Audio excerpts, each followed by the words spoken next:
At 6 a.m. on Monday, I backed my car out of the garage, heading to catch the 6:45 train to Manhattan. We lived in Nassau Shores, a small suburb on Long Island's South Shore. I paused to ensure the garage door closed before leaving. 2 weeks ago, I forgot to check, and Lauren called me at work, furious. She accused me of not caring about her safety, fearing someone could have entered the house. I apologized and promised to be more careful. She calmed down but still criticized my carelessness. For the past 2 weeks, things have been tense at home, and I couldn't understand why she was still upset. I'm Jeff Carlson, 27, with light brown hair and a closely cropped beard. I manage the foreign exchange desk at a major commercial bank, making profitable currency trades. My intuition for timing trades earned me 2 promotions in the past 2 years. Lauren, also 27 but a few months older, has jet black hair and Mediterranean features. She works for a national medical insurance carrier in Huntington, New York, about 25 minutes from home. Her supervisor, Jim Beckman, is a tall, muscular man whom I've met at company events. Something about him bothered me, though I never mentioned it to Lauren. After ensuring the garage door was closed, I tuned the satellite radio to a country station. The first song was about a man loving his bar, but the second struck a chord. It described the issues in my marriage: distant behavior, small slights, and unsatisfying lovemaking. Absorbed in the song, I missed a green light until cars honked. I then drove to a parking lot to finish listening. Afterward, I headed to the train station and caught the earlier 6:30 train to Penn Station. On the train, I reminisced about meeting Lauren. It was July, right after my 16th birthday, as I mowed the lawn. A moving van arrived at the Miller's house nearby. Mr. Miller had died, and his widow moved in with family, so the house was sold. A BMW followed the van, and out stepped Mr. and Mrs. Frank Schiavo. From the back seat emerged Lauren, the most beautiful girl I'd ever seen. She was a few months older than me, with short hair, denim shorts, and a halter top. She smiled at me, and I was instantly smitten. A few days later, I saw Lauren and her mom, Cheryl, outside. Gathering my courage, I introduced myself. Cheryl soon left us with iced tea, giving us some privacy. Lauren and I hit it off, spending the rest of the summer together. There were no romantic moves, just the joy of each other's company. When school started, we shared lunch and the bus ride home, but no classes. I asked her to the October harvest dance, and she agreed. However, as the school year progressed, Lauren made new friends, especially with the cheerleaders, aiming to join their squad. We still sat together on the bus and talked daily. The dance day arrived, and my dad drove us there. As we walked in, some football players smirked and laughed. "What's that about?" I asked. "Who cares?" Lauren shrugged. We had fun dancing until a slow song played. Just as I asked Lauren to dance, Billy Barber, the star linebacker, approached. "Let's go, babe," Billy said to Lauren, who left with him without a glance back. Stunned, I asked my friend Jack what happened. "You just got dumped," Jack said. Lauren and Billy danced closely, clearly familiar with each other. I felt humiliated. After the dance, they joined the football team, with Billy possessively holding Lauren. I was too intimidated to confront him. Billy later taunted me. "You didn't think a nerd like you could get a girl like that, did you?" He laughed and walked away. Lauren never returned to me that night, enjoying herself with her new friends. I stayed, refusing to give them the satisfaction of seeing me leave early. As the dance ended, I reluctantly approached Lauren and Billy's table. "Lauren, my dad will be here soon. I need to take you home," I said. "Get lost, Carlson," Billy responded. "She's going home with me." "Lauren," I snapped, "I don't care how you get home. If you don't come with me, my dad will tell your mom. You can explain why you came home with Billy." I walked away, not caring if she walked home alone. Eventually, Lauren sat beside me and tried to make small talk. "Did you have a good time at the dance, Jeff?" "Are you serious? You dumped me for Billy Barber. So no, I did not have a good time." I saw my dad's car pull up and walk towards it. Lauren had to run to catch up. My dad, sensing something was wrong, asked, "Did you enjoy the dance?" I didn't respond, and he looked puzzled. Lauren waited by the rear door, but I got in the front seat, leaving her to get in alone. My dad was furious. "Get out and open the door for your date," he ordered. "I would if she was my date," I replied. My dad sensed something was wrong. Lauren got in the back, and we drove in silence. When we arrived at Lauren's house, her mom was waiting at the door. My dad got out, but I stayed in the car. Lauren's mom looked concerned. Lauren walked past her mom without looking back. When my dad returned, he asked, "What happened?"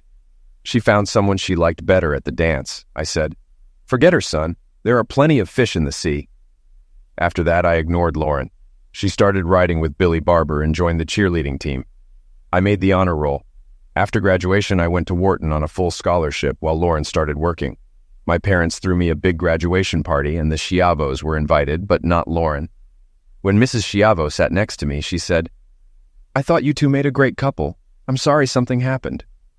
We made small talk until she asked, "What happened that night?" I replied, "We realized we wanted different things in life." She looked like she wanted to say more, but didn't. She wished me luck and left. I started my job at the bank in mid-June and found an apartment in Soho. My new job was hectic, leaving no time for socializing.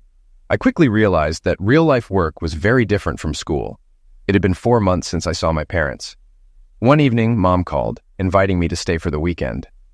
She mentioned my old room was ready, and I missed her home-cooked meals. Taking the train was the easiest way to get there, and their house was a short 8-block walk from the station. Halfway there, a car pulled up, honking. It was my high school friend Becca, shouting, "Hey, stranger, need a lift?" "Heck yeah, it's hot out here," I replied, hopping into the back seat. Jack, another old friend, was driving. We caught up on the past 4 years.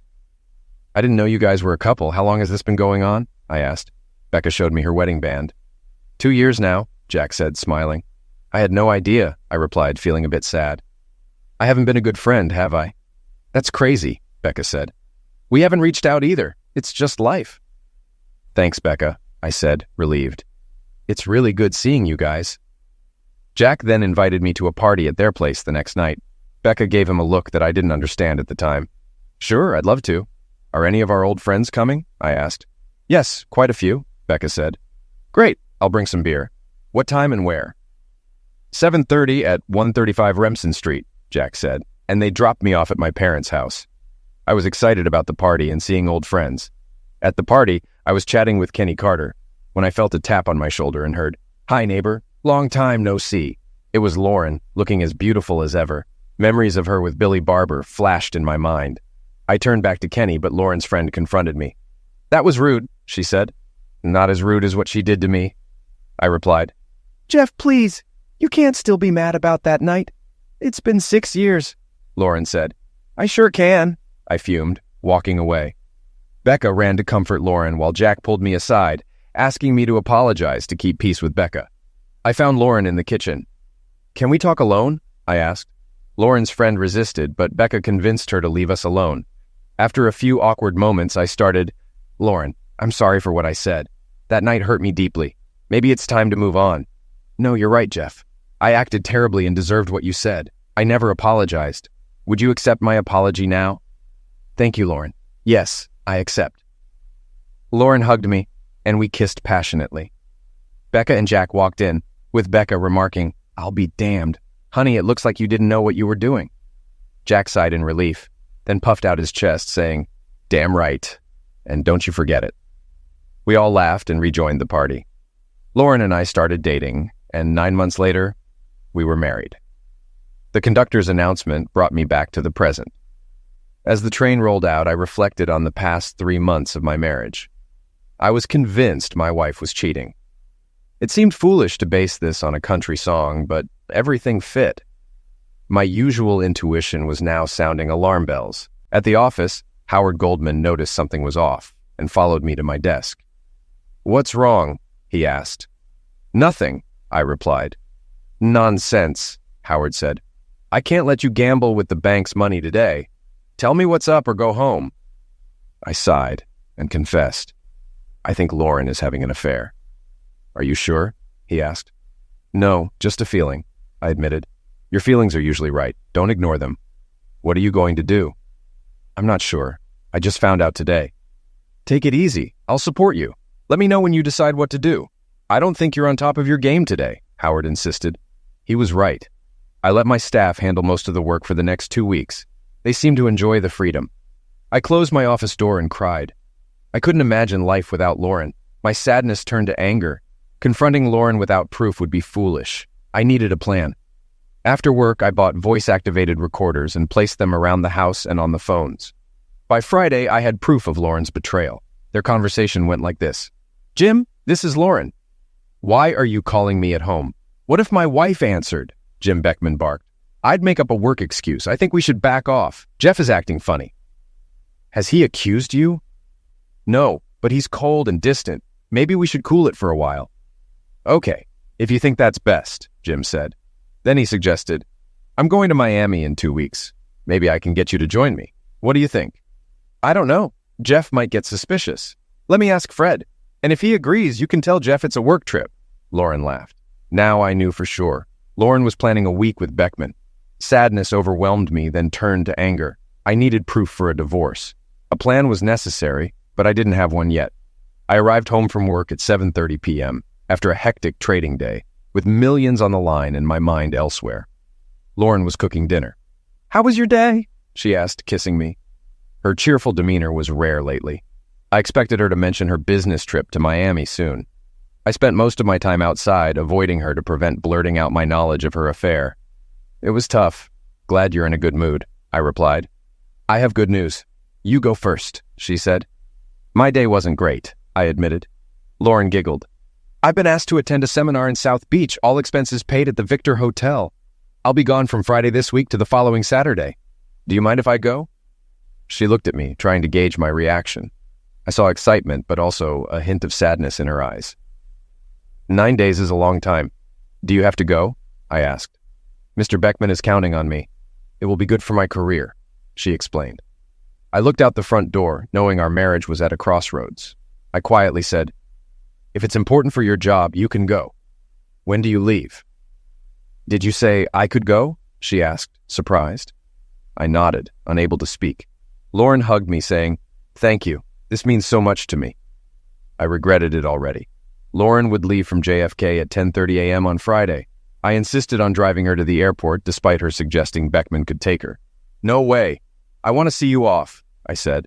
She reluctantly agreed, trying to hide her disappointment. Thursday morning, I told Howard, Lauren is going to Miami for a business trip. They leave Friday and return next Saturday. Howard, with fire in his eyes, said, You're covered. Mr. Diamond gave you carte blanche on the company credit card. Just reimburse for non-business expenses within 2 weeks. I asked how to thank Mr. Diamond, and Howard laughed. A good single malt scotch will do. He got screwed in his divorce last year and hates cheating wives. I took the day off to prepare. I bought a round-trip ticket to Miami, a top-of-the-line Canon camera, a carry-on bag, new clothes, and a Yankees cap. Lauren wouldn't believe I'd wear one as a Mets fan. I also picked up razors and hair dye. Everything went on the company card, so Lauren wouldn't notice. I was ready for my trip. Let the games begin. At home that night, I asked Lauren for her trip itinerary. She was leaving on the 10:30 a.m. flight from JFK on JetBlue Airlines, staying in room 314 at the Victor Hotel. Mr. Beckman would be in a different room. I had booked a 1:30 p.m. flight, 3 hours behind her, and got a room at the same hotel, hoping not to be seen checking in. We got up early Friday morning to reach the airport by 8:30. The car ride was quiet. Lauren tried to talk, but I was too upset, knowing I was driving my wife to an affair. Jeff, are you okay with me taking this trip? You said it was fine, she asked. I know what I said, but the reality of you being gone for 9 days is hitting me. I'll miss you, I replied. I understand. I'll miss you too. It will be a long and lonely 9 days, she said. Maybe for me. You'll be at a glamorous South Beach hotel, I groaned. Lauren laughed. It's mostly work, not a vacation.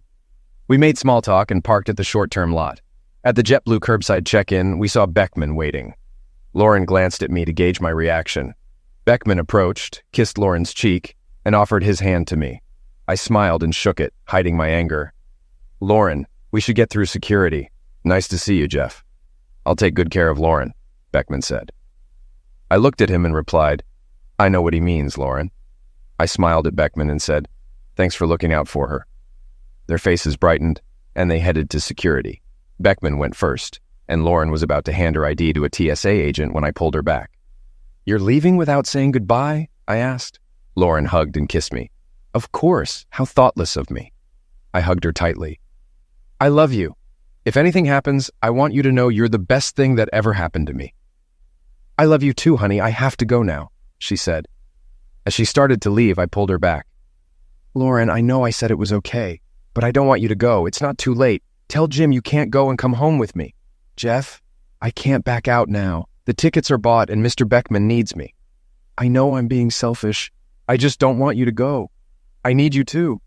Jeff, I have to go. Don't try to stop me. I'm committed to this trip. I will be a great help to Jim. I can't let him down. She looked at me, almost spoke, but then walked to the gate and handed her license to the agent. My eyes misted up, and I'm sure Lauren thought it was because I would miss her. I walked to where Beckman was waiting and watched Lauren with the TSA agent. She seemed flustered, but composed herself by the time she reached us. They walked to the X-ray machines, and I watched Lauren take off her shoes and place them in the bin. She shrugged at me and then walked through the body scanner. At that point, I had reached my limit and quickly left the building. I was no longer angry, just resigned to the fact that Lauren was no longer mine. I moved my car to long-term parking, retrieved my carry-on, and returned to the terminal. I waited until Lauren's plane had departed and then went through security myself. I sat down to eat breakfast and waited for my flight. I arrived at the hotel, checked in without problems, and got a shave and crew cut at the on-site barber. In my room, I dyed my hair black. With sunglasses and a ball cap, I was unrecognizable. The hotel was U-shaped, facing Ocean Avenue, with Lauren and Jim's room in the right wing and mine in the center. I had a great view of the pool and the ocean. The hotel had shops on the first floor and an outdoor pool on the second floor. From my balcony, I could see the whole pool area. Under different circumstances, it would be romantic, but now it felt anything but.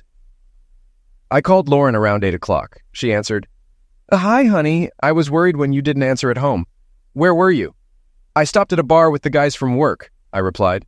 She had the nerve to say, "You'd better not be hitting on any girls. Remember, you're a married man. I don't think I could forgive you if you did." The audacity, I thought. She's here with Beckman, yet she warns me. Why would you think I'd cheat? Have I ever given you a reason to suspect me?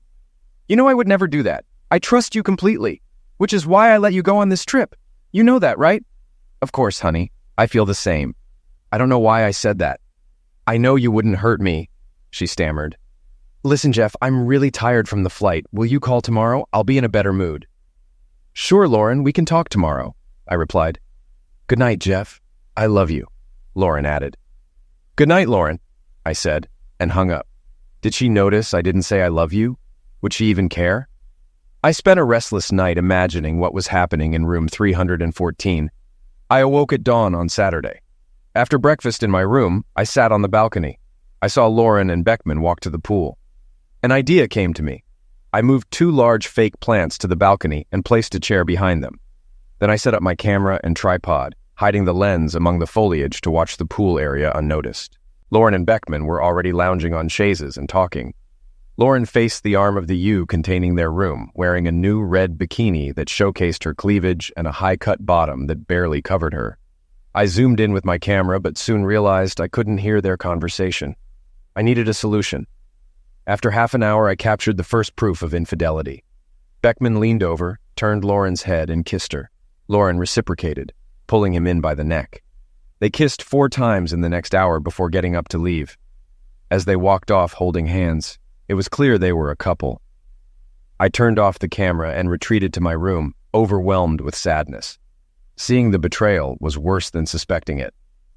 Determined to hear their conversations, I searched online for spy stores and found one nearby. Disguised, I quickly bought a parabolic microphone that could connect to my camera. Back in my room, I set it up next to the camera, ready for the next opportunity. Sunday morning, I woke up startled at 10 a.m., having slept deeply after a long, exhausting day. I worried I might have missed something, but then saw Lauren and Beckman walking out of Lummis Park. I turned on the camera and mic, made a call to Lauren, and listened as her phone rang, confirming the microphone worked perfectly. Who is it? Beckman asked. It's Doofus, Lauren replied with a laugh. Beckman laughed too. Suddenly worried, Lauren said, I should take this. Something bad could have happened. Why else would he call on a Sunday morning? She answered the phone. Jeff, is everything all right? Has something happened? She asked. I wanted to say, no, Doofus is fine, but I kept my anger in check.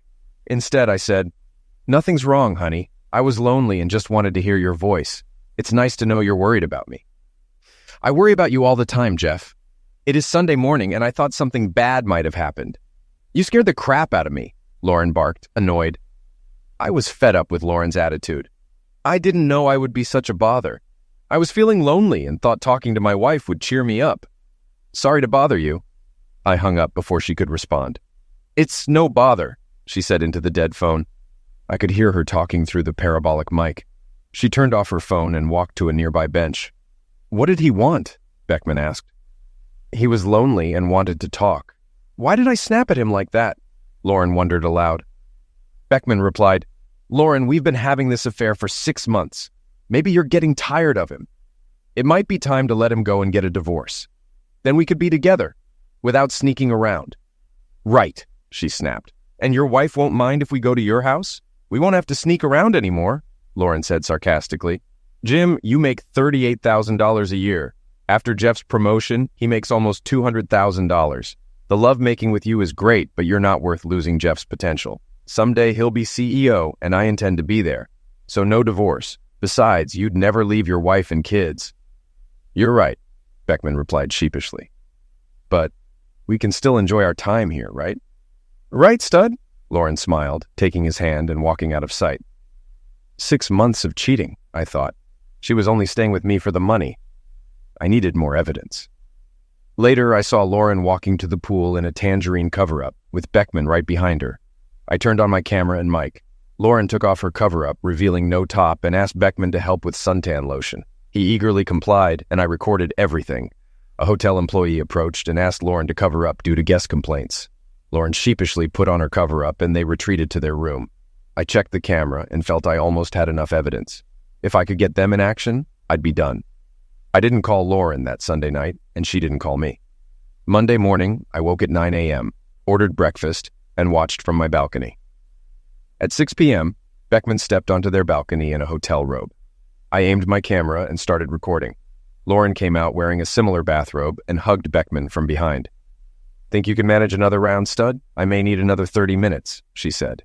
You've worn me out, he laughed. They started making out right there. This was the proof of infidelity I needed.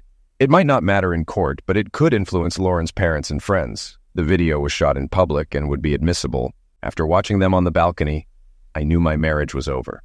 The video was undeniable proof of her cheating, adding to her admission during our Sunday call. Seeing it was unbearable. I booked a flight home for the next day at 3 p.m. and confirmed my reservation. I decided to call Lauren, hoping to catch them in the act. She answered on the 5th ring, sounding out of breath. Hello? She mumbled. Lauren? I asked with concern. Are you okay? You seem out of breath. I was in the shower when I heard the phone. I grabbed a towel and ran to answer. You should see me right now. You'd get some naughty ideas, she replied. I am sure I would, babe. How was your day? Was the seminar productive? Yes, Jeff. We had a good day at the seminar, she said haltingly. Something in her voice surprised me. She seemed shocked and disappointed I didn't suggest phone lovemaking as I usually would. How was your day, honey? She asked. I feel down. I miss your voice and your presence. The bed feels big and lonely without you. But you know what that's like, right? You're spending your nights alone, aren't you? I finally hinted at my suspicions. Right, honey. That's right, she lied. Listen, Jeff, I'm freezing and wet. I have to go now. I'll talk to you tomorrow, okay? I love you, she said. Right. Goodbye, Lauren, I responded, hanging up. I packed my equipment and clothes. Feeling hungry, I went to the hotel restaurant with my camera to review the footage. As I walked in, I saw Lauren and Beckman sitting in a booth. I sat 2 tables away, with my back to Lauren and facing Beckman. I discreetly snapped a couple of photos without them noticing. Lauren glanced my way once, but didn't recognize me. I reviewed the day's footage while eating, sneaking peeks at the 2 of them. Lauren looked my way once more, but still didn't recognize me. I finished my meal and left before them. Sleep was difficult that night. I sat on the balcony at 7 the next morning, having moved the plants back inside. I no longer cared if they saw me. I had the evidence. At 7:15, a white van with blue FEB lettering pulled up. Lauren and Beckman got in, and it drove off. I'll be damned, I thought. They are actually doing some work this week. I had 2 things left to do this morning. First, I accessed one of the 2 computers the hotel provided for the guests. I printed 2 pictures that I took since I got down here. Then I went to the check-in desk and inquired who would be working the desk on Saturday morning. I found out it was a young man named Carlos. We had a chat, and I slipped him $200. If all went well, Lauren and Beckman would have a little surprise when they checked out. Saturday morning, I checked out and flew back to New York to take care of things back home. Tuesday morning, Jim and I headed to our seminars. By evening, we were both too tired for anything else. Jim fell asleep early, while I waited up for Jeff's call. By 10 o'clock, I was furious he hadn't called. By 11 o'clock, I started worrying. Did he know? Should I call him? But I convinced myself Jeff knew nothing, even though I struggled to sleep. Wednesday was a repeat of Tuesday. Exhausted, we ordered dinner in. After a quick shower, Jim wanted lovemaking, but I was too anxious waiting for Jeff's call. When it didn't come, I panicked. Jeff not calling 2 nights in a row was unusual. Even Jim noticed and became concerned. By 9 a.m. Thursday, I called my mom to check on Jeff, explaining I hadn't heard from him since Monday. She agreed to go over. 30 minutes later, my phone rang. It was from our home phone. I answered quickly. "Jeff, I'm so glad you called. Are you okay?" "It's me, Lauren," Mom replied. "Jeff isn't here. I checked every room. His clothes are in the closets and the computer is in the office. What's going on?" "Nothing, Mom," I lied. "We had a little argument. I guess he's mad at me. I'm relieved he's not lying unconscious somewhere. If you hear from him, please ask him to call me." "I will." "This is so unlike him, Lauren. You must have done something really bad." "No, Mom, nothing like that. Just have him call me. Thanks. See you soon." "Okay, honey. I miss you. See you Saturday. Good night, Lauren." After the call, I was even more worried. Where could he be? I had to wait 2 more days to find out. I decided to call him myself. I got voicemail on both the home and cell lines. I left messages telling him how much I missed him and to call me if he was mad. I feared our marriage might be over. Friday dragged on. I wasn't surprised not to get a call. I tried calling Jeff again but got no response. Jim got no lovemaking that night either. Saturday morning, I was packed and ready early. By 11 o'clock, we checked out.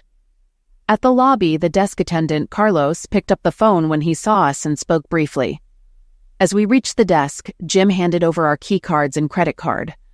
Carlos processed it and then said, "Mr. Beckman, Mrs. Carlson, I hope you enjoyed your stay at the Victor and hope to see you back again soon." Hearing my real name, I was stunned. "What did you call me?" I asked. "You are Mrs. Carlson, aren't you?" he asked with a sly smile.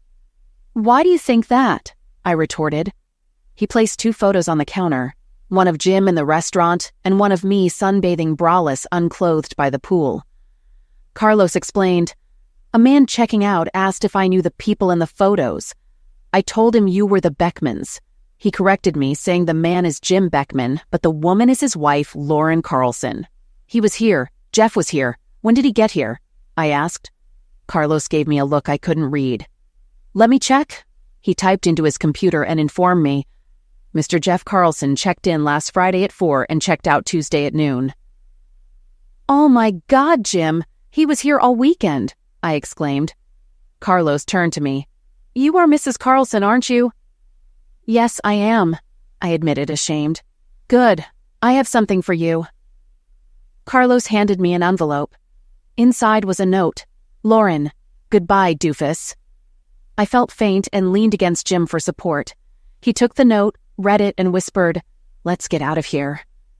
Before we could leave, Carlos called out, "Mr. Beckman, I have an envelope for you too." Jim reluctantly took it and read the note. Then he turned to look out the window, dropping the paper. I picked it up. "Did you think you'd get off scot-free, a-hole? I spent 2 hours this morning with your wife. You won't get the homecoming you expected. I showed her all my evidence. This is just the beginning. I'll make your life a living hell." Jim was still staring out the window. I picked up the photos and letters and put them in my purse. Carlos picked up the phone and said, "Did you hear it all? Was it what you expected? Thank you, sir. Goodbye." "Was that my husband?" I asked. Carlos smiled but said nothing. "Let's go. We have a plane to catch," I told Jim. On the way to the airport, I called my mom, asking her to meet us at JFK. She asked, "Isn't Jeff picking you up?" "I don't know. We had an argument, and he's upset with me." "Lauren, what exactly was your argument about?" she asked, suspicious. "Nothing you need to worry about," I lied. "That's nonsense. It must have been big for him not to call for 3 days. My God, Lauren, what have you done?" I started crying. "I haven't done anything that can't be fixed. Please come to the airport in case Jeff doesn't show up. If you've done what I think, he won't be there. I'll pick you up." She hung up. I don't remember much about the cab ride or boarding the plane. My mind shut down. It wasn't until we were in the air that I started thinking clearly again. I pulled out the photos of Jim and me. Jeff must have seen everything on Monday. A cold shiver went down my spine. The guy with the Mets cap must have been Jeff. I knew a divorce might be in my future. Jeff calling himself Doofus in his note meant he had us wired for sound. He must have heard our conversations. Jim sat by the window, staring out blankly. I spent the flight looking at the letters and pictures, replaying Jeff's phone calls in my mind. The not knowing terrified me. The last call felt especially wrong. I could only hope Jeff would pick me up at JFK, but I doubted it. I knew I could do nothing until I saw Jeff again. When the flight landed, I couldn't wait to leave the plane. I rushed through the terminal, hoping to see Jeff. As I came off the ramp, I saw my mom waiting. "Is Jeff here?" I asked. She shook her head. "No." Jim followed, looking for Jane. He called her, listened, then said, "She hung up. She's not coming." He sat on a bench, clearly crying. Mom pulled Jim up and said, "Let's go. I'll drive you both home." On the drive, Mom gave me withering looks. Jim stared out the window, tears streaming down his face. Arriving home, I asked Jim to wait in the car and ran inside, yelling, "I'm home, Jeff!" No response. I checked the bedroom. His closet and dresser were empty. Panicking, I ran to Jeff's office. It was empty. Realizing he was gone, I sat heavily in the living room. He had 4 days to plan, and removing his clothes and personal items was just the beginning. Mom handed me an envelope labeled divorce paperwork and a DVD with a note. "If you want to know why, look at the DVD." She put the DVD in the player and sat down. Before she started it, Jim asked, "Is everything all right?" "No, Jeff is gone. His clothes are gone too. I'm sorry it came to this. I'll call a cab and wait outside. I need to try to repair my marriage," Jim said, walking out. After Jim left, Mom started the DVD. The first scene showed me in a red bikini with Jim leering at my rear. I tried to take the remote, but Mom wouldn't let go. I watched myself kiss Jim, feeling ashamed. The next scene had audio of us in Lummis Park. When I called Jeff Doofus, I realized he heard everything. Jim mentioned our 6-month affair, and Mom stopped the DVD, crying. "Sorry, Mom. I don't know how I let this happen," I said. Mom gave me a disgusted look and pressed play again. I cringed as I heard myself say to Jim, "Right, stud." The third scene showed me braless unclothed at the pool, letting Jim grope me in public. I felt ashamed, imagining my mom's disgust. Next, it showed me pulling Jim into the room for lovemaking. The worst part was the phone call. Jeff had recorded his side. "You are spending your nights alone, aren't you, Lauren?" Then muffled talking. "Lauren, are you there? You are sleeping alone, right?" His voice was filled with venom. I had responded, "Right, honey, that's right." If I had heard his tone, I would have known he knew. The next scene showed a hand covering the camera lens, and the image moved wildly before settling on a view of the balcony. Jeff appeared, dismantling the microphone and packing up the tripods. A scream pierced the night, my scream during a peak of pleasure. Jeff's head turned towards the sound, agony on his face. He sobbed quietly for a few seconds, then pulled himself together and said, "That's the second time she has done this to you, Jeff. It will never happen again." He turned off the camera, ending the show. Mom hung her head and cried. Seeing Jeff's tears filled me with self-loathing. When he mentioned the second time, I realized he had cried over me before. His determination that it would never happen again filled me with fear for my marriage. Mom asked, "What are you going to do now? Do you want to save your marriage or run off with that guy outside?" "My God, Mom, I love Jeff. Of course I want to save my marriage. I'm not running off with Jim. He has a wife and 2 kids. He'll never leave them." Whether Jim saves his marriage isn't his choice, and saving yours isn't up to you either. That's Jeff's decision. He's had days to decide. You already have divorce papers on the table. If you want to keep Jeff, you better talk to him soon and give him a good reason to take you back. Don't wait too long. He has a head start. As soon as Mom left, I called Jeff. He hadn't answered any of my calls, but I had to try. Surprisingly, he answered on the second ring.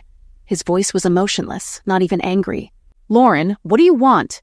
Jeff asked. Jeff, we need to talk, will you? I pleaded. Sure. When?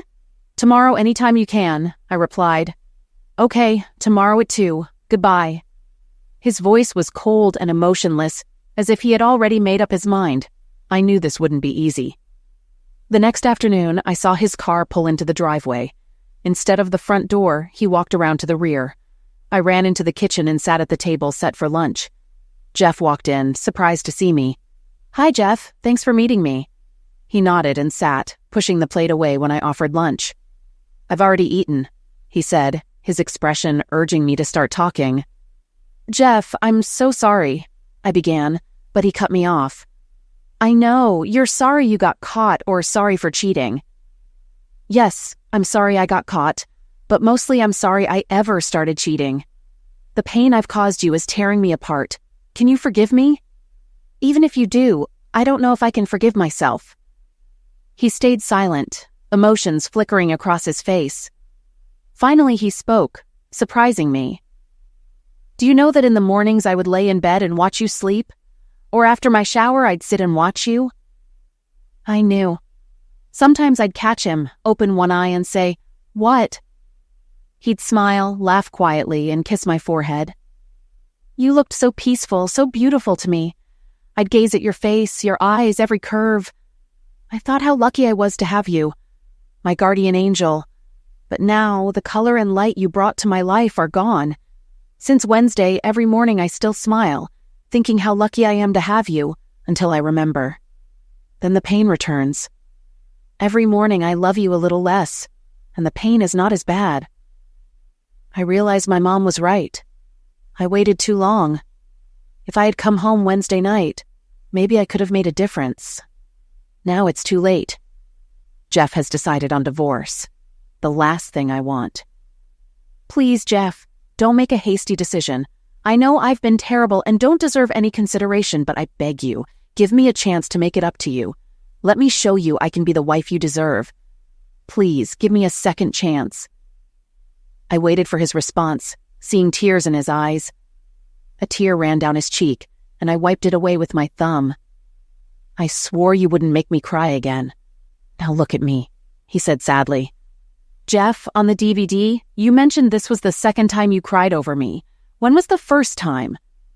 Lauren, I fell in love with you the first time I saw you get out of your dad's car. My best memories are of that summer we spent together. My worst memory is when you ditched me at the harvest dance for another guy. You left me to be ridiculed by Billy Barber and the football team. I cried many nights alone in my bed.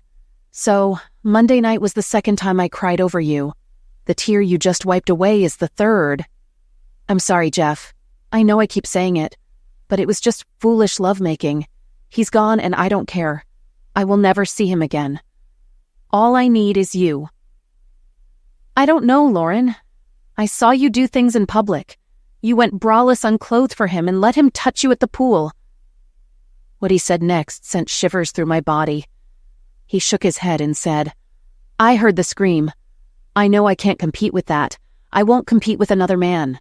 I won't compete with the memory of that other man for my wife. If we stay together, I will always be competing with his ghost. You won't have to compete with anybody. You will never understand unless it happens to you again. Jeff sadly shook his head and began to rise from his seat. I thought he was about to leave, and I saw my marriage falling apart. Desperation took over, and I leapt from my chair, knocking it over. I ran to Jeff, hugging him tightly and babbling, Don't go, Jeff. Please don't leave me. When I saw your letter at the hotel, I realized how much you and our marriage mean to me. Please forgive me and take me back. He loosely put his arms around me, gently stroking my hair. After a while, he placed his hands on my shoulders and gently moved me back to look into my eyes. Whenever I thought of our future, I saw us together. A house with a white picket fence, 2 sons, and a daughter like you for me to spoil. I imagined us planning weddings, celebrating anniversaries, and growing old together, our love supporting us through hard times. Now I see nothing but a big black hole where there used to be love. I see the numbing darkness of a life without you. He backed away, saying, I have to go. I have something to do. Don't go. We have so much to discuss. No, I have to write a thank you letter. What letter could be more important than trying to repair our marriage, and who do you need to write to? Ronnie Millsap. Why? What does he have to do with this? He helped me to dump a cheating wife. He turned and walked out the door, whistling a tune I later learned was A Stranger in My House. 5 years later, my wife asked me to bring the car around to the front of the house. We were headed to my parents' for a Memorial Day cookout.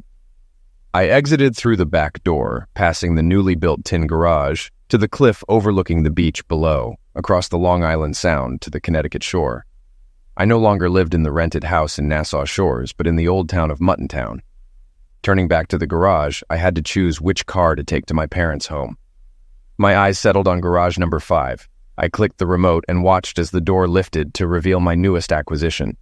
I closed the door and started the engine, loving the sound of the powerful rebuilt 390 V8 Ford engine. As the car cleared the garage, I lowered the convertible top and drove around to the circular drive in front of the house. I got out and admired my latest pride and joy. A 1961 Ford Thunderbird convertible with gleaming chrome, black paint, interior, and roof. God, she was beautiful. My wife opened the door and frowned. "The baby and I can't ride with the top down, you have to put it up." I sighed and told Nina, "Okay, I'll put it up. But it looks so much cooler with the top down. If you ever want me to be in it with my top down again, you better put it up now." My mind flashed back to the day I first got the car, and we went driving with the top down. Nina pulled her top down, and I quickly hit the button to put it up. Nina smiled smugly, knowing how to wield her considerable love-making power. I met Nina 2 months before my divorce from Lauren was finalized. The one thing that Mr. Diamond, the bank president, and his ex-wife agreed on was their adopted child from Romania. While they hated each other, they both loved that little girl. The Diamonds ran a charity to help Romanian orphans. I knew I was expected to attend the $1,000 per plate fundraiser, as I had become a favorite of Mr. Diamond. I was seated at his table next to his wife. There was an empty seat next to me. Before sitting down, I noticed the card on the table reserved for I, Kiranova. As I sat, I nodded hello to Mr. Diamond and kissed the cheek of his ex-wife. I took a second glance at my boss because of his mischievous smile. Moments later, a stunning woman in black sat next to me. Mr. Diamond beamed and introduced me to Ionina, pronounced Ioanina Kiranova, a Victoria's Secret lingerie model. I later found out that Nina was a Romanian orphan herself and on the charities board. Nina and I hit it off that night. She told me about her horrific life in Romanian orphanages, nearly bringing me to tears. I wanted to protect her. She said she felt my empathy and wanted to know more about me. Many men asked her to dance, but she turned them all down. I didn't ask, thinking she didn't want to. Nina took matters into her own hands and asked me to dance. I said yes. We dated for 2 years before marrying at Mr. Diamond's estate in Southampton, New York. I thought his wife was a bit young for him at 35 to his 61, but he always smiled. So, what do I know? Our first year was great when Nina told me she wanted a baby. I asked if she realized having a baby would put her modeling career on hold. She looked into my eyes and said, "The one thing I want most in this world is to have your baby." A big smile crossed her face as she added, "Maybe more than one, I'm sure." I smiled back and suggested, "Let's start trying right away." We both laughed and ran to the bedroom. A year and a half later, our son Jeff Jr. was born. After settling Jeff Jr. in the car seat, we got in the car. The only non-stock part of the T-Bird was the air conditioner I had installed. From experience, I knew Nina didn't want to spoil her hair after getting dressed up. She'd rather ride in 100-degree heat than have one hair out of place. The AC made it more pleasant for both of us. As we walked into my dad's backyard where he was barbecuing, I was shocked to see Lauren and her mom Cheryl talking to my mom. Nina, carrying Jeff Jr., walked to the table and sat down. Mom quickly took her favorite and only grandson from Nina. I went to Dad and asked, "What are they doing here?" Dad said, "Keep your voice down. Your mom invited them. She and Cheryl have become close since Frank died. Lauren was all alone, so your mother invited her too. You know she had a hard time getting rid of that a-hole Billy Barber. After you two divorced, I knew she married Billy. After I met Nina, I didn't think she was that stupid." "Well, she did cheat on me with that idiot Beckman. I thought for sure they'd divorce, but his wife took him back. She did have 2 kids to worry about, which must make a difference. For a long time, I hired a PI to keep tabs on him. Whenever he was close to getting a good job, I made sure word got out that he was a bad employee, and he lost out. This went on until he or his wife figured out I was behind his bad luck. Jane Beckman called and directly asked if Jim's job troubles were my doing. Before I could answer, she told me it hurt not just Jim, but also her and their 2 kids. She said it was horrible what he did to me, but pleaded not to take it out on her children. I didn't directly admit involvement, but assured her he'd have an easier time getting a job from now on. She thanked me profusely and apologized for him ruining my marriage. I have no idea what he's doing now since I let the PI go along with all the remaining hate I had for him. It was actually a big relief to let go of that baggage. I took my son from Nina and greeted Lauren and Cheryl. Then I walked over to a bench near the kitchen door. Moments later, Cheryl Schiavo sat next to me and reached out to hold Jeff Jr. We sat quietly as she played with my 8-month-old son. Finally, with tears in her eyes, she lamented, "He should have been my grandson. I would have made the best grandma. You know that, don't you, Jeff?" I looked closely at Cheryl.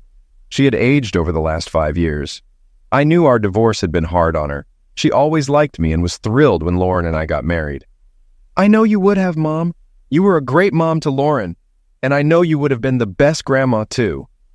"Thank you, Jeff. I have missed you these last 5 years.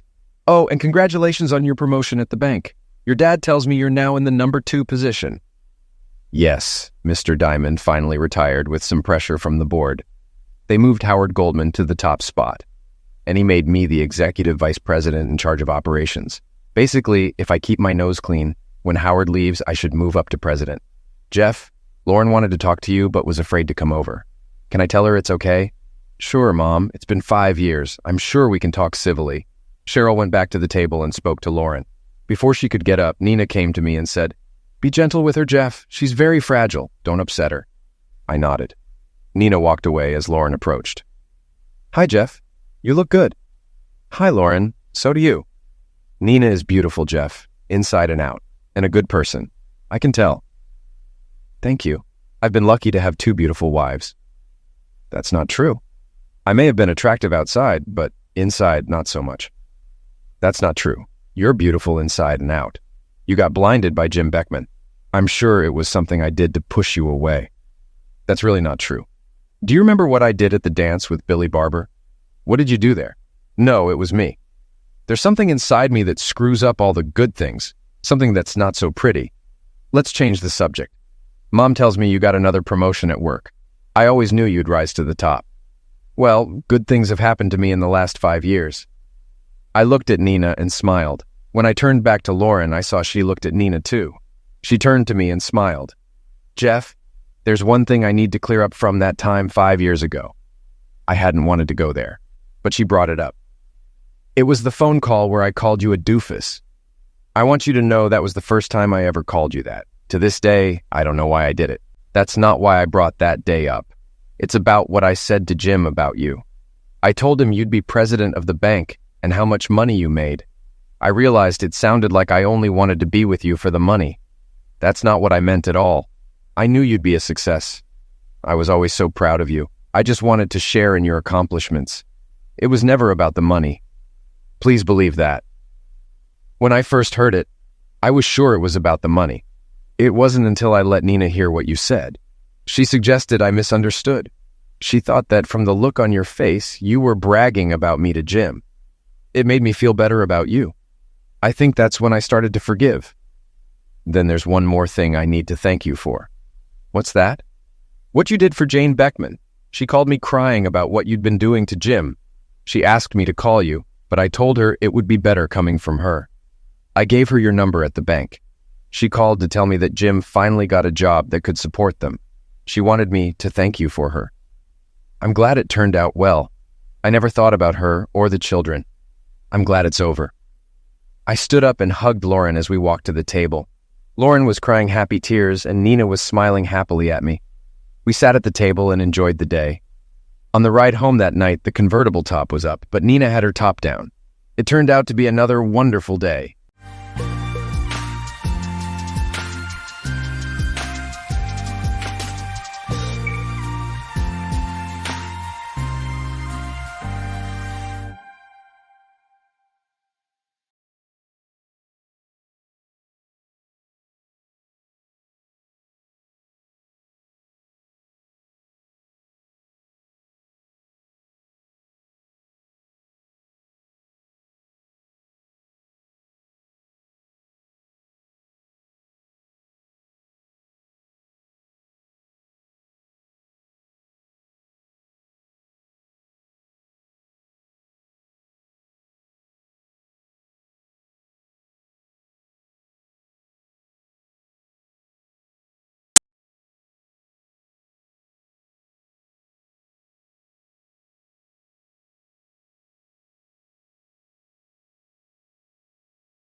It all started slowly.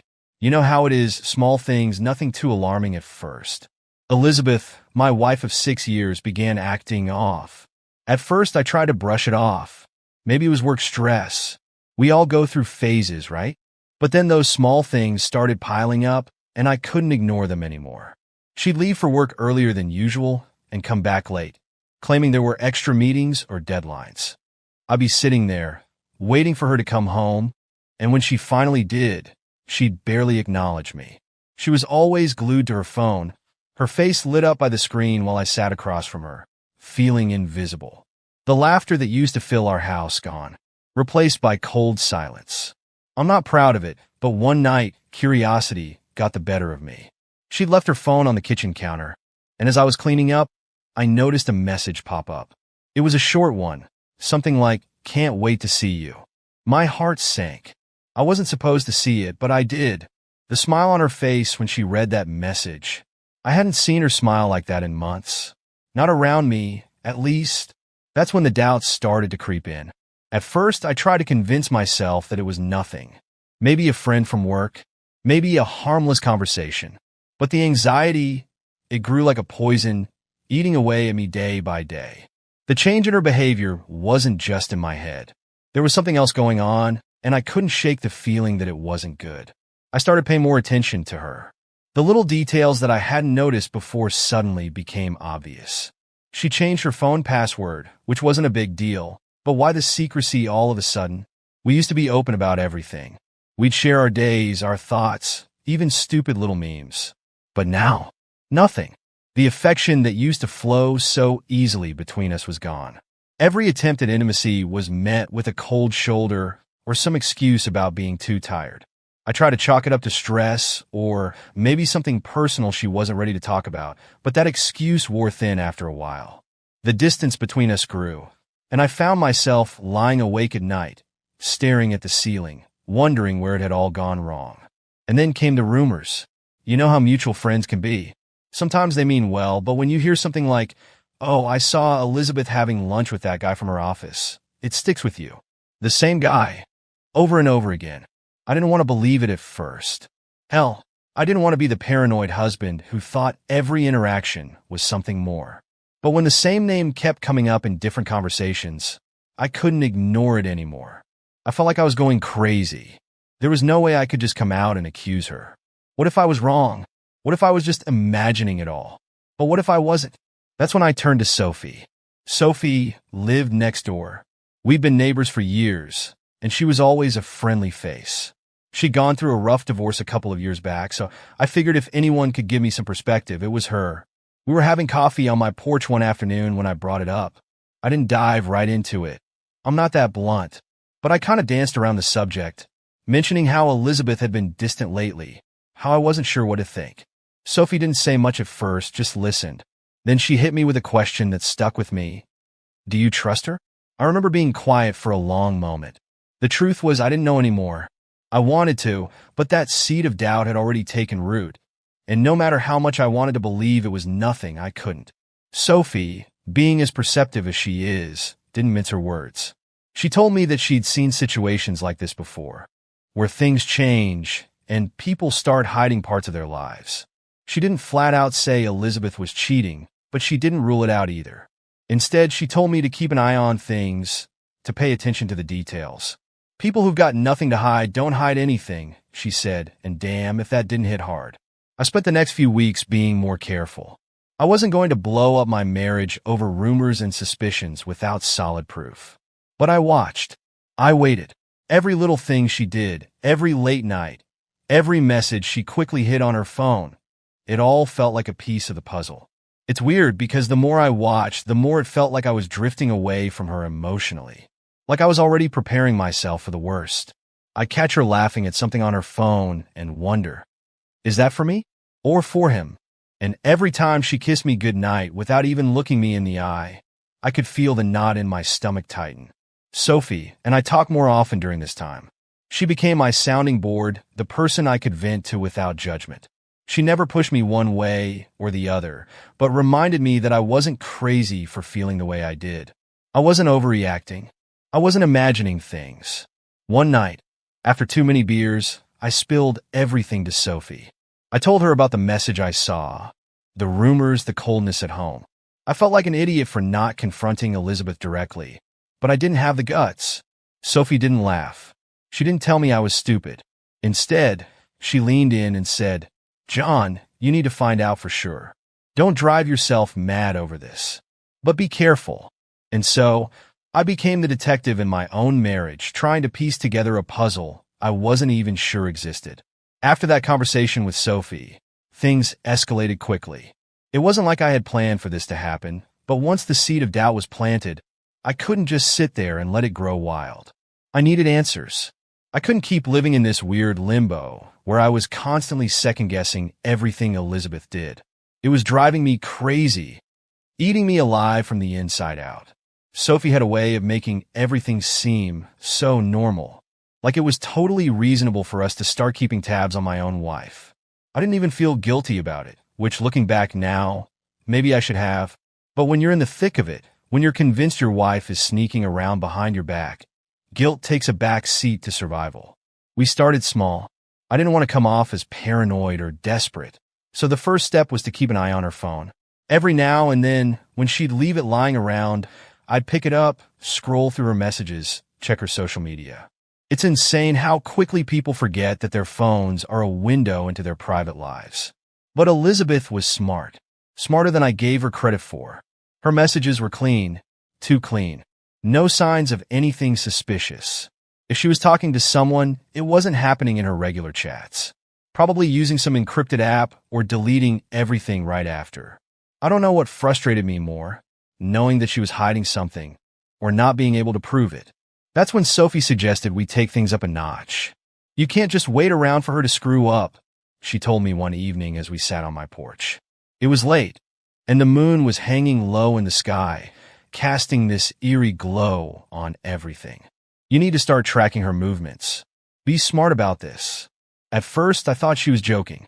Like, what was I supposed to do, follow my wife around like some detective? But Sophie wasn't joking. She was dead serious. "We'll do it together," she said, leaning in closer, her voice low. "You're not in this alone." And that's how it started. Sophie and I began alternating shifts, watching Elizabeth. When I was at work, Sophie would keep an eye on her, and when I had time, I'd check in with friends or acquaintances to see where she was. It wasn't as hard as I thought it would be. Elizabeth's routine was predictable, except for the moments when she disappeared for those mysterious lunch meetings or late nights at the office. Sophie and I had this weird rhythm going. It felt like we were partners in crime, each one of us playing our part in unraveling the truth. We'd meet up afterward to compare notes, share what we'd learned. Over time, those conversations became less about Elizabeth and more about us. I can't pinpoint when it happened, but somewhere along the way, I started looking forward to seeing Sophie. She wasn't just helping me figure out my wife's betrayal anymore. She was filling a void that had been growing in my life for years. The more distant Elizabeth became, the closer I felt to Sophie. We'd sit on her porch or mine, drinking beers, talking late into the night. At first, it was just about Elizabeth, but soon enough, we were sharing deeper things. Our fears, our disappointments in life, and the things we wished we had done differently. She had this way of looking at me, like she understood everything I was going through without me having to explain it. Her eyes, damn, I hadn't had someone look at me like that in years. Not since before Elizabeth and I started drifting apart. It felt good to be seen again. One night, after a few too many beers, I let it slip. What if she really is cheating? What the hell am I supposed to do then? Sophie didn't even hesitate. "You don't just catch her," she said, leaning closer, her voice almost a whisper. "You get your own satisfaction. You deserve it, John. After everything she's put you through." Her words hit me like a freight train. The idea of revenge, of turning the tables on Elizabeth, hadn't even crossed my mind until then. But once Sophie planted that seed, I couldn't stop thinking about it.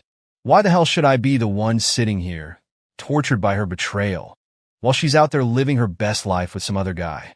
It wasn't fair. I deserved better than that. The more time I spent with Sophie, the more I realized how much I'd been missing in my marriage.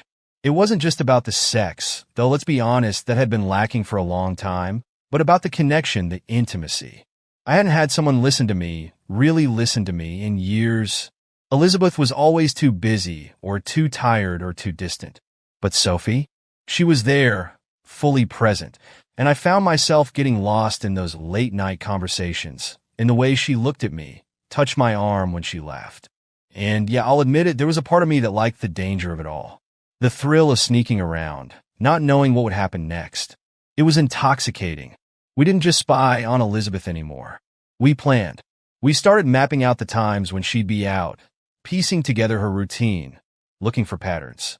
It wasn't hard to see when she'd sneak away for lunch with that same guy from her office. I started recognizing his name when I heard it, even though Elizabeth never mentioned him to me. It was like we were building a case against her, and with every little detail, every late-night meetup, I felt more justified in what we were doing. Sophie became my rock during that time. I don't know how I would have gotten through it without her. We were in this together, and it wasn't just about Elizabeth anymore, it was about us. Something was growing between us, something I hadn't expected. One night, after another evening of investigating, Sophie and I were sitting on her couch, talking about life, when she suddenly leaned over and kissed me. I didn't stop her. Hell, I didn't want to stop her. In that moment, it felt like the most natural thing in the world. It wasn't just about Elizabeth anymore. It wasn't about proving her wrong or catching her in the act. It was about me, what I needed, what I deserved. And Sophie, she was right there, giving me everything that Elizabeth had taken away. The lines between revenge and desire started to blur. Sophie wasn't just my ally anymore. She was my escape. She made me feel alive again. And even though I knew my marriage was crumbling, part of me didn't care. I was already too far gone. The day everything changed started out like any other. I was sitting at the kitchen table, staring blankly at my coffee when Sophie called. "I've got something," she said, her voice low and serious. My heart leapt into my throat. For a second, I thought I might be sick. We'd been watching, waiting for weeks now, but nothing had materialized. Until today. "She's meeting him," Sophie continued. "Tonight. There's a reservation at that fancy Italian place downtown. 8 o'clock. I didn't know how she'd found out, and honestly, I didn't care. All I could think about was that this was it. This was my chance to see everything for myself. No more guessing, no more wondering if I was just paranoid. Tonight, I get my proof. But then the dread hit me like a wave. Could I actually handle it? Watching Elizabeth with him? I wasn't sure if I had the strength for that, and the thought of it gnawed at me for the rest of the day. It felt like my insides were being twisted and wrung out, the anticipation of what was coming almost worse than the betrayal itself. Sophie, as usual, was steady. She came over in the afternoon, sitting with me in the living room while we went over the plan. "We'll go together," she said, her voice calm, almost soothing. "We'll sit at a table nearby. You don't have to confront her if you're not ready. Just see for yourself. That's all." I nodded, trying to keep my composure, but inside, my stomach was churning. Sophie had a way of keeping me grounded, though. She talked me through everything, step by step. Where we'd sit, how we'd act. "Don't look at her too much," she advised, her hand on my arm. "We don't want her to know we're there right away. Let her get comfortable." I had no idea how I was supposed to act normal while my wife sat with another man a few tables away. But Sophie was right. This was the moment of truth, and I couldn't let it slip through my fingers. When the time finally came, I was a mess of nerves. I barely remember driving there. The restaurant was one of those upscale places we used to go to on anniversaries. Dim lighting, candlelit tables, the whole romantic atmosphere that now felt like a cruel joke. We walked in together, and my heart was pounding so hard in my chest I thought everyone in the room could hear it. Sophie had already made a reservation for us, strategically placing us at a table with a clear view of where Elizabeth and James would be sitting. The hostess seated us, and I tried to breathe, tried to act like I wasn't about to watch my whole world fall apart. Sophie ordered wine. I couldn't even think about eating. My palms were slick with sweat, and I kept glancing at the entrance, waiting for them to walk in. Sophie, calm as ever, poured me a glass of wine and told me to sip it slowly. "You've got this," she said. "We're just here to watch." And then they walked in. I don't know what I was expecting, but seeing Elizabeth with him was like a punch to the gut. There she was, my wife, looking beautiful, radiant, even walking in with this guy like it was the most natural thing in the world. They laughed as the hostess led them to their table, just a few feet away from where Sophie and I sat. I froze, unable to take my eyes off them. James. I finally put a face to the name I'd been hearing for months. He wasn't anything special, just some average-looking guy in a suit. But the way he looked at her, I could tell there was something there, something more than just colleagues. They sat down, and I watched as they got comfortable. James leaned in close, whispering something to Elizabeth that made her smile. She laughed, a soft, genuine laugh I hadn't heard in a long time. It was like watching a stranger. This wasn't the woman I married. This was someone else entirely. Someone who was happy, carefree, with him. It tore me apart. My chest felt like it was being crushed, and for a moment I thought I might get up and leave. I didn't know if I could sit there any longer and watch them. But Sophie's hand found mine under the table, squeezing it gently. "Don't break," she whispered. "You need to see this through." So I stayed. I watched as they held hands across the table, as James leaned in and kissed her on the cheek, as they smiled at each other like they were the only two people in the world. My blood boiled. I wanted to stand up, flip the table over, and shout at them. But instead, I sat there, fuming in silence, feeling my heart break with every second that passed. Sophie didn't say much as we watched. She didn't need to. Her presence was enough to keep me grounded, to remind me that I wasn't alone in this. Every so often, she'd lean over and whisper something in my ear, calming me down when my rage threatened to spill over. And then at some point during the dinner, she dropped the suggestion. "You know," she said, her voice low and almost playful, "if you really want to get to her, maybe it's time we made our move." I turned to look at her, unsure of what she meant. Sophie gave me this sly smile, her eyes glinting in the dim light. "You want her to know that you know, right? Let's give her something to think about." Before I could respond, she leaned over and kissed me, right there in front of everyone. It wasn't just a quick peck on the lips. It was slow, deliberate, and calculated. When she pulled away, she glanced over at Elizabeth, and sure enough, Elizabeth's eyes were locked on us. Her expression was frozen, the laughter and light in her face vanishing instantly. I don't know what came over me, but in that moment, I felt a strange sense of satisfaction. Elizabeth had been playing her game for months, and now it was my turn. If she wanted to cheat, fine, but she wasn't the only one who could play dirty. Elizabeth didn't confront us right away. No, she tried to hold it together, tried to keep her cool as she and James continued their dinner, but I could see it in her eyes. She was furious. Her gaze kept flickering over to our table, her body tense, her movements stiffer. Sophie smirked, leaning in closer to me as we continued to enjoy our meal. We talked, we laughed, though none of it felt real. It was all for show, all part of Sophie's plan to push Elizabeth over the edge. And it worked. Halfway through the meal, Elizabeth couldn't take it anymore. She stood up abruptly, her chair screeching against the floor, and stormed over to our table. "What the hell are you doing?" she hissed, her voice low, but sharp enough to cut through the chatter of the restaurant. I looked up at her, calm as ever, and shrugged. "Having dinner. What's it look like?" Her eyes blazed with anger. "Don't play games with me, John." But this time, I wasn't the one playing games. Sophie squeezed my hand under the table again, reminding me that I had the upper hand now. Elizabeth's world was about to come crashing down, just like mine had months ago. As I sat there, watching Elizabeth's face twist in barely controlled rage, I couldn't help but feel a sick sense of satisfaction. The tables had turned. For the first time in months, I wasn't the one left in the dark, wondering what the hell was going on. I wasn't the one feeling powerless. She was. I could see her struggling to keep it together. She glanced back at James, who was still sitting at their table, looking confused and slightly annoyed. Then she looked back at me and Sophie, her eyes narrowing, her breathing quick and shallow. She was furious, and I knew she was seconds away from exploding. When Sophie leaned over and kissed me again, this time longer, deeper, it was like Elizabeth's entire world shattered. Her fists clenched at her sides, and without warning, she lost it. "Are you fucking kidding me, John?"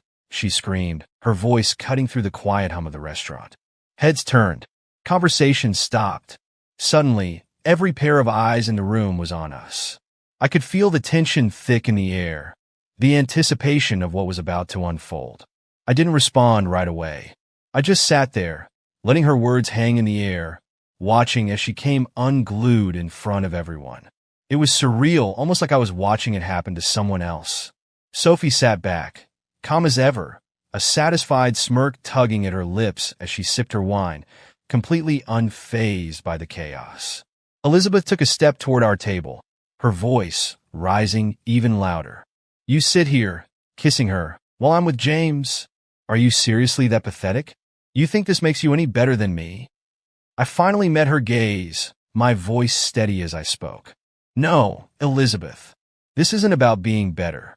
It's about the fact that you've been lying to me for months." She opened her mouth to argue, but the words didn't come. Instead, she stood there, her face red with fury, her chest heaving. People around us were starting to whisper, murmurs spreading through the restaurant as more and more eyes focused on our table. I could feel the collective judgment, the silent stares of strangers who were now spectators in the destruction of my marriage. "I'm not the one who's been sneaking around behind your back," I added, my voice low but firm. "You think I didn't know?" That was the moment she snapped.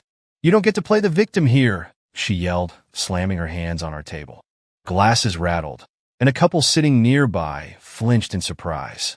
"You're nothing but a spineless coward, kissing her in front of me like some fucking child. What, you think this is revenge? You think this makes you look like a man?" I could feel my pulse quickening, the heat rising in my chest. But before I could respond, Sophie stood up, cool as ice. "I think he looks like a man who's finally done with your bullshit," she said, her voice dripping with contempt. Elizabeth's eyes darted to Sophie, and for a second, I thought she might take a swing at her. The tension between them was palpable, like two predators circling each other. But instead of violence, Elizabeth turned her rage back on me. "You think this is over?" she spat, her voice shaking with anger. "You think you can just sit here flaunting this trash in front of me, and I'll just walk away?" That was when the staff stepped in. "Ma'am, we're going to have to ask you to calm down," one of the waiters said, approaching cautiously, like Elizabeth was a ticking time bomb about to go off. But she was beyond reasoning at this point. She shoved his arm away, her focus solely on me. "You're a fucking joke, John," she screamed. "You and your pathetic little revenge plot. You think I care? You think this bothers me?" Her voice echoed through the restaurant, and now the entire place had come to a standstill. People were staring, phones were out, recording, capturing every second of her meltdown. I could hear the clicks of cameras, the beeps of people sending messages. My heart raced, but I didn't stop her. This was her doing, and I wanted everyone to see it. "You're the one who destroyed us," I said, my voice steady but loud enough for the crowd to hear. "Not me." Elizabeth recoiled, her face twisting into a mask of contempt. But there was something else there too. Something vulnerable, like she hadn't expected this to unravel so publicly, so completely. She took a step back, looking around as if realizing for the first time just how many people were watching.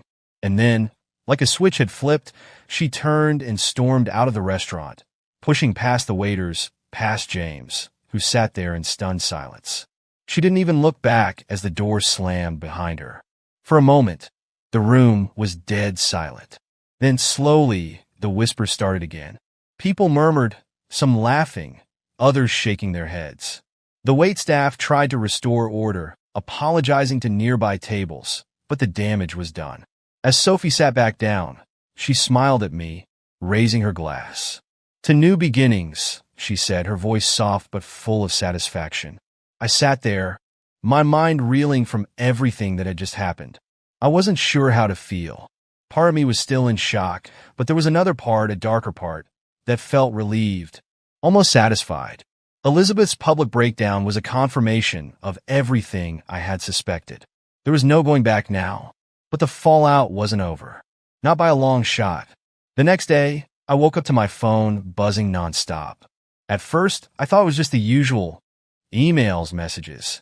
But when I checked, it was something else entirely. My phone was flooded with notifications from social media, messages from friends and acquaintances. A video had surfaced. The video, Someone at the restaurant had filmed the entire confrontation. Elizabeth's meltdown, the shouting, the insults, everything, and posted it online. It didn't take long for it to go viral. Thousands of views within hours, the comments piling up, people sharing it left and right. The title was brutal. Wife loses it after catching husband with another woman. Karma at its finest. I clicked on the video, watching as Elizabeth's face filled the screen. Her voice distorted slightly by the low quality, but the fury clear as day. I saw myself in the background, calm, detached, and then Sophie, sitting there like she hadn't a care in the world. The comments were savage. This chick got exactly what she deserved. Imagine being this unhinged in public. Oh man, I don't know who that guy is, but he handled this like a boss. As I scrolled through the messages, I could feel the strange mix of emotions bubbling up inside me. There was a part of me that felt guilty, knowing that Elizabeth's life was about to implode in the most public way possible. But another part, maybe a bigger part, was enjoying it. Her reputation, the one she had built up so carefully, was crumbling. People were calling her out, mocking her, picking apart every moment of that video. By the end of the day, it had tens of thousands of views. Everyone was watching her unravel, and there was nothing she could do to stop it. And the strangest thing? I didn't feel sorry for her. Not one bit. Elizabeth had betrayed me, lied to me, and now she was paying the price for it. And for the first time in a long time, I felt free. There was no going back, no fixing things. She had ruined us, and now the world knew it too. After the restaurant blow-up, life took a sharp turn. There was no hiding or sneaking around anymore. Sophie and I made things official, and within days she was staying over more often. It wasn't just about revenge, it was real. She filled a gap I hadn't even realized was there for so long. There was laughter again, deep conversations, and the kind of comfort I'd forgotten was possible. With Sophie, I could finally breathe, and my life felt lighter, even in the middle of all the chaos. Elizabeth, on the other hand, was dealing with the fallout from her public meltdown. The video of her losing it in the restaurant spread fast, thousands of views within days. The comments were brutal, people mocking her behavior, and soon it reached her workplace. I heard from mutual friends that her reputation was in tatters. The whispers started, people questioning her professionalism, and she became the subject of jokes at the office. Elizabeth had always been careful about her image, but now that image was shattered. Then there was James. The moment the drama got too big, he disappeared. I wasn't surprised.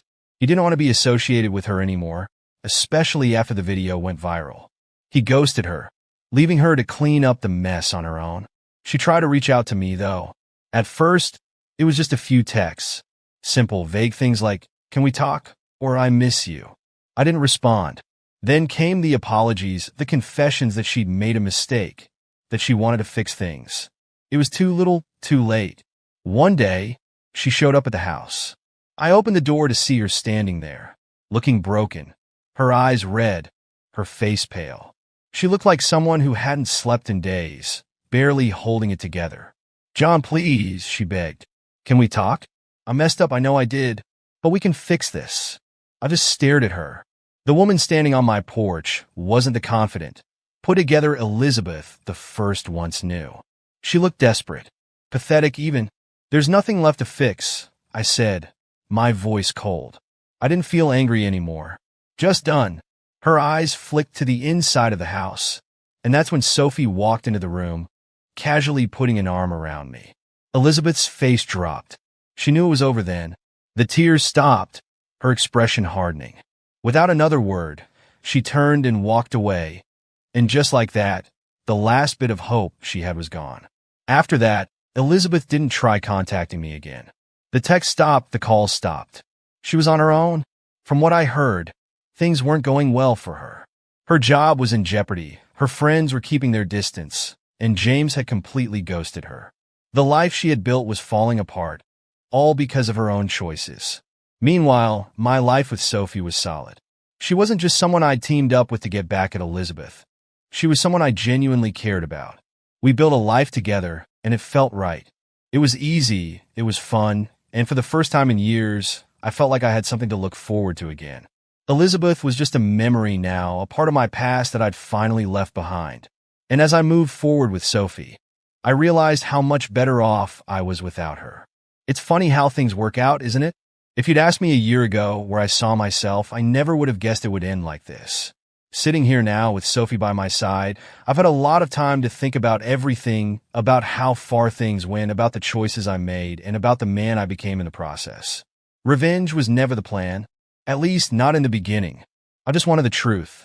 I wanted to know what had happened to my marriage, to the woman I thought I knew. But once Sophie and I started digging, once I saw the truth for what it was, it became more than that. It became about getting even, about taking back control of a situation where I'd felt so powerless. And I did. I got my revenge. Watching Elizabeth's life unravel, seeing the pain on her face as she realized I wasn't the fool she thought I was, it felt good. It felt right. For a while. But now, as I look back on it, I wonder if it was really worth it. Was it worth the mess, the anger, the public drama? Could things have been different if we had been honest with each other from the start? If we'd actually communicated, maybe we wouldn't have ended up here. Maybe the betrayal wouldn't have hit so hard. Maybe I wouldn't have felt the need to go to such lengths to expose her.